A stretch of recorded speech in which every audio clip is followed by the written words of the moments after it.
গরুর কলিজা থেকে যেমন প্রথমে অপ্রয়োজনীয় অংশ সেটে ফেলতে হয়, তেমনি জীবনের থেকেও অপ্রয়োজনীয় সম্পর্ক আর ভুলগুলো সেটে ফেলতে হয়, তবেই জীবনের আসল স্বাদ মেলে।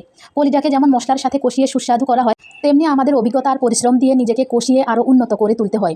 কলিজাকে সিদ্ধ করে কলিজার উপরের এই পাতলা আবরণটা যদি ফেলে দিয়ে রান্না করা যায়, তাহলে কলিজা খেতে অনেক মজা হয়। অনেকেই কলিজা খেতে পছন্দ করে না, কলিজা গন্ধ লাগে, মাটি মাটি লাগে। কলিজাকে আগে সিদ্ধ করে ভালো করে উপরের পাতলা একটা চামড়া থাকে, ওই চামড়াটা যদি ফেলে দেওয়া যায়, তাহলে ওই কলিজা খেতে দারুণ মজা হয়।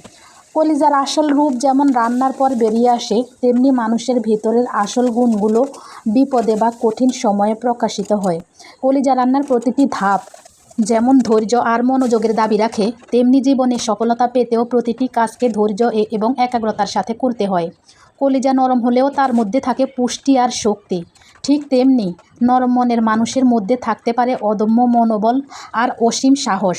তাই বন্ধুরা, মনোবল এবং সাহস দিয়েই আমরা কাজ করে একে অপরের